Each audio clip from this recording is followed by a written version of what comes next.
Madam వచ్చారా వస్తున్నాం అడుగు right thank you very clear okay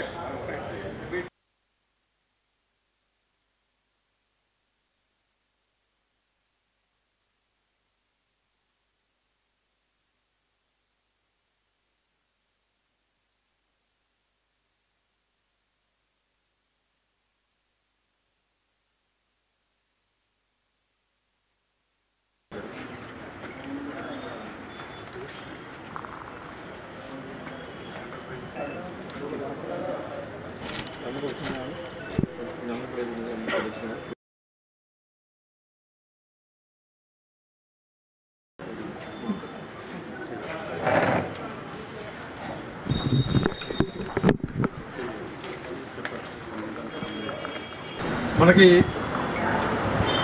ఈ మధ్యకాలంలో మహబాద్ పట్టణంలో వెహికల్స్ పోతూ ఉన్నాయి.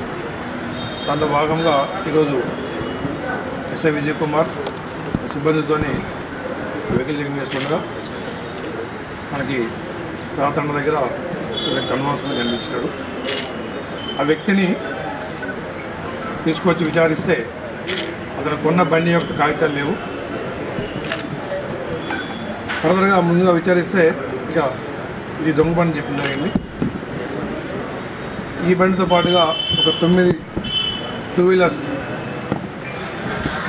దొంగతనం చేశాను, అవి కొంతమంది వ్యక్తులకి అమ్మడం జరిగింది అని చెప్పడం వల్ల వాళ్ళందరినీ కూడా పోలీసుని తీసుకొని వచ్చి విచారించి అందరి దగ్గర కూడా బళ్ళు రికవర్ చేయడం జరిగింది. టూ వీలర్స్ వాళ్ళ అన్ని పేర్లు మీకు దర్శనం ఇవ్వడం జరుగుతుంది.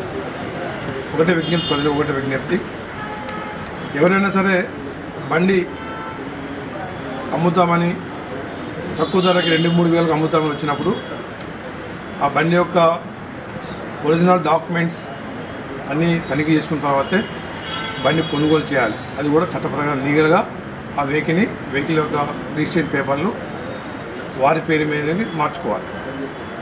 తక్కువ ధరకు బండి వస్తుంది కదా అని ఈ విధంగా బళ్ళు కొనడం వల్ల కొన్న వ్యక్తులు దొంగలని ప్రోత్సహించే విధంగా అవుతుంది. ఇతని దొంగ పేరు ధరవత్ బాబు సింగ్, 29 years, ఈయన ధరవత్ తండ, నారాయణపురం, కురి మండలం. ఇతని యొక్క దొంగతనం చేసే పద్ధతి ఏంటంటే ఓన్లీ పాత వెహికల్స్ తీసుకుంటాడు. ఇవి స్పెండర్స్. ఈ వెహికల్ పాతకైన తర్వాత దాని యొక్క కీ అనేది టెంపర్ తగ్గుతుంది, కీ పెడతాడు, ఆ దొంగతనం తీసుకుంటాడు. దీంట్లో కురివిలో ఒక వ్యక్తి దగ్గర వాహనం దొంగతనం చేసుకొని వేరే వ్యక్తికి అమ్మాడు, బండి నరేష్కి అమ్మాడు. అతనికి అమ్మి అతని దగ్గర నుంచి మళ్ళీ కొద్ది రోజుల్లోనే ఆ బండి దొంగతనం చేసినాడు. మళ్ళీ దొంగతనం చేసి మళ్ళీ వేరే వాళ్ళకి అమ్మాడు.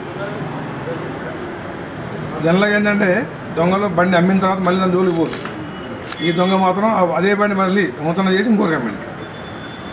ఎవరైతే ఫస్ట్ దొంగతనం బండి కొన్నాడో అతని మీద కూడా కేసు నమోదు జరిగింది. వీళ్ళందరి మీద ఎవరైతే బళ్ళు కొన్నారో రిసీవర్స్ అంటే దొంగ సొత్తుని కలిగి ఉన్నవారు లేదా కొనుగోలు చేసిన వారి మీద కింద వారి మీద కూడా చట్ట ప్రకారం చర్యలు తీసుకోబడతాయి. Thank you.